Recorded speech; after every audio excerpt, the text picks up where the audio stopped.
क्या आपने कभी सोचा है कि भगवान शिव को नीलकंठ क्यों कहा जाता है? महादेव के शरीर का हर स्वरूप अपने भीतर एक गहरा रहस्य छिपाए हुए है। उनके मस्तक पर चंद्रमा, जटाओं में गंगा, गले में नाग और उसी गले का नीला पड़ जाना, इन सभी के पीछे एक दिव्य कथा और आध्यात्मिक संदेश है।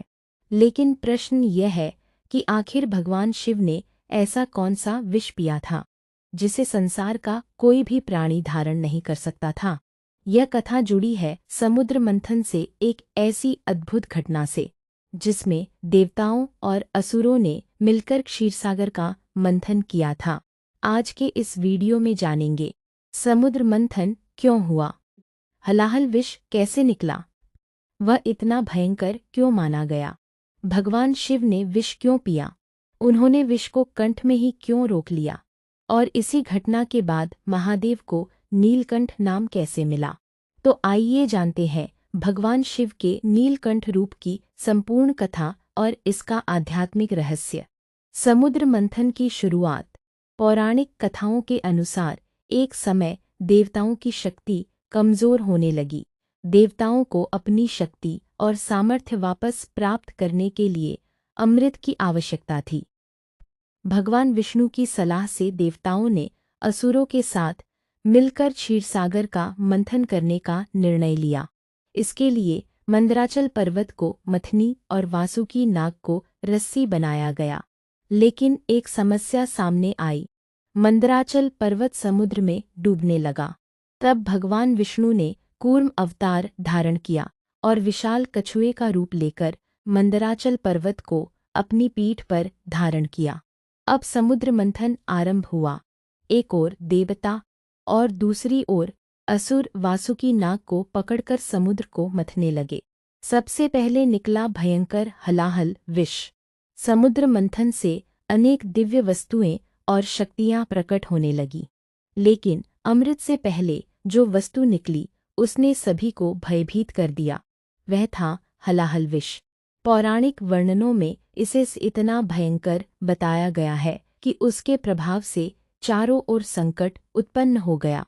विष की प्रचंड शक्ति से देवता, असुर और समस्त जीव जगत भयभीत हो गए। किसी में भी उस विष को संभालने की क्षमता नहीं थी। यदि वह विष फैलता तो सृष्टि के विनाश का संकट उत्पन्न हो सकता था। देवताओं ने भगवान शिव की शरण ली। जब कोई उपाय दिखाई नहीं दिया तब देवता भगवान शिव के पास पहुँचे। उन्होंने महादेव से संसार की रक्षा करने की प्रार्थना की। भगवान शिव करुणा के सागर हैं। उन्होंने देखा कि विष के कारण पूरी सृष्टि संकट में है। तब महादेव ने बिना किसी स्वार्थ के हलाहल विष को स्वयं ग्रहण करने का निर्णय लिया। यही भगवान शिव के त्याग और करुणा का सबसे महान उदाहरण माना जाता है। शिव ने हलाहल विष क्यों पिया? भगवान शिव ने विष इसलिए पिया क्योंकि वे संसार को विनाश से बचाना चाहते थे। महादेव के लिए न देवता अपने थे न असुर पराये। उनका उद्देश्य केवल समस्त सृष्टि की रक्षा करना था। यही कारण है कि भगवान शिव को आशुतोष और करुणामय देव कहा जाता है। उन्होंने विष को पीकर यह संदेश दिया कि महान शक्ति का उपयोग केवल अपने लिए नहीं बल्कि दूसरों की रक्षा के लिए होना चाहिए। विष कंठ में ही क्यों रोका? यह कथा का सबसे महत्वपूर्ण रहस्य है। भगवान शिव ने हलाहल विष को ग्रहण तो कर लिया, लेकिन उसे अपने कंठ से नीचे नहीं जाने दिया। पौराणिक परंपरा में माना जाता है कि विष को कंठ में रोकने से वह उनके शरीर में नहीं फैला और संसार में भी नहीं फैल पाया। इस प्रकार महादेव ने स्वयं विष की पीड़ा सहन की और पूरी सृष्टि को बचा लिया। विष के प्रभाव से उनका कंठ नीला पड़ गया। इसी कारण भगवान शिव को नाम मिला नीलकंठ, अर्थात नीले कंठ वाले भगवान। चंद्रमा और नीलकंठ का संबंध। भगवान शिव के नीलकंठ रूप से जुड़ी लोक परंपराओं में यह भी कहा जाता है कि विष की तीव्रता को शांत करने के लिए चंद्रमा की शीतलता और अन्य दिव्य शक्तियों का संबंध महादेव के इस स्वरूप से जोड़ा जाता है। इसीलिए शिव के स्वरूप में हमें एक और विष की भयंकरता दिखाई देती है और दूसरी ओर उनके मस्तक पर शीतल चंद्रमा। यह एक सुंदर प्रतीक है। अंदर कठिन परिस्थितियां हों, फिर भी मन में शीतलता और संतुलन बना रहना चाहिए। समुद्र मंथन से केवल विष ही नहीं निकला। समुद्र मंथन के दौरान केवल हलाहल विष ही नहीं निकला। पौराणिक कथाओं में अनेक दिव्य वस्तुओं और शक्तियों के प्रकट होने का वर्णन मिलता है। इनमें लक्ष्मी जी, कौस्तुभ मणि, ऐरावत, उच्चैश्रवा, कल्पवृक्ष, कामधेनु, अप्सराएं, वारुणी और अमृत आदि का उल्लेख मिलता है। अंत में भगवान धन्वंतरी अमृत कलश लेकर प्रकट हुए। इसके बाद अमृत को लेकर देवताओं और असुरों के बीच संघर्ष हुआ। भगवान विष्णु ने मोहिनी रूप धारण करके अमृत देवताओं को प्राप्त कराया। इस प्रकार समुद्र मंथन की कथा केवल अमृत प्राप्त करने की कथा नहीं है, बल्कि इसके आरंभ में आया हलाहल हमें एक गहरा संदेश देता है। नीलकंठ रूप का आध्यात्मिक रहस्य। अब प्रश्न है कि इस कथा का हमारे जीवन से क्या संबंध है। भगवान शिव का नीलकंठ रूप हमें कई महत्वपूर्ण बातें सिखाता है। एक, नकारात्मकता को फैलने न दे। जीवन में भी कई बार हमें आलोचना, अपमान, क्रोध और कड़वे अनुभवों का सामना करना पड़ता है। शिव का नीलकंठ रूप सिखाता है कि हर नकारात्मकता को दूसरों तक पहुंचा देना समाधान नहीं है। हमें संयम रखना चाहिए। 2, सहनशीलता सबसे बड़ी शक्ति है। महादेव ने विष को धारण किया, लेकिन संसार को नष्ट नहीं होने दिया।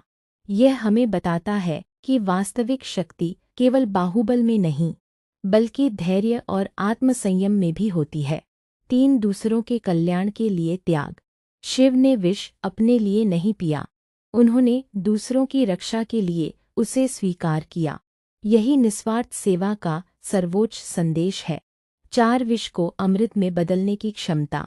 मनुष्य के जीवन में भी समस्याएं आती हैं, लेकिन सही दृष्टिकोण, धैर्य और विवेक से वही कठिन परिस्थिति हमारे जीवन की सबसे बड़ी सीख बन सकती है। यही नीलकंठ का गहरा प्रतीकात्मक संदेश है।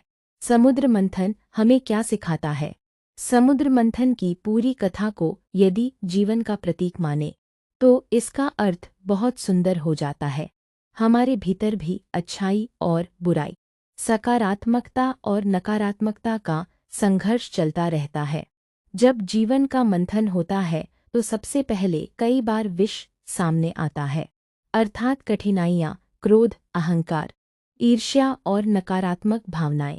लेकिन यदि मनुष्य धैर्य और विवेक से उनका सामना करे, तो आगे चलकर उसी संघर्ष से ज्ञान, शक्ति और सफलता का अमृत प्राप्त हो सकता है। भगवान शिव का नीलकंठ रूप क्यों है विशेष।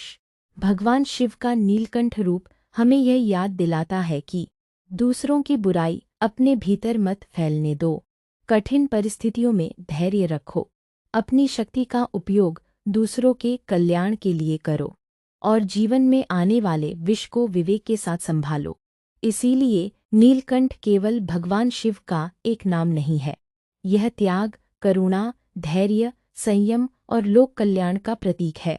समापन। तो भक्तों, समुद्र मंथन से निकला हलाहल विष पूरी सृष्टि के लिए संकट बन गया था, लेकिन जब सभी ने आशा खो दी, तब भगवान शिव ने संसार की रक्षा के लिए उस विष को अपने कंठ में धारण कर लिया। विष के कारण उनका कंठ नीला हो गया और वे कहलाए नीलकंठ महादेव। महादेव का यह स्वरूप हमें सिखाता है कि जीवन में चाहे कितनी भी कठिन परिस्थितियां आएं, धैर्य, संयम और करुणा को कभी नहीं छोड़ना चाहिए। अगर आपको भगवान शिव की ऐसी रहस्यमयी और ज्ञानवर्धक कथाएं पसंद आती हैं, तो वीडियो को लाइक और शेयर जरूर करें और चैनल वेदोरा 4 को सब्सक्राइब करना न भूलें। हर हर महादेव। ओम नमः शिवाय।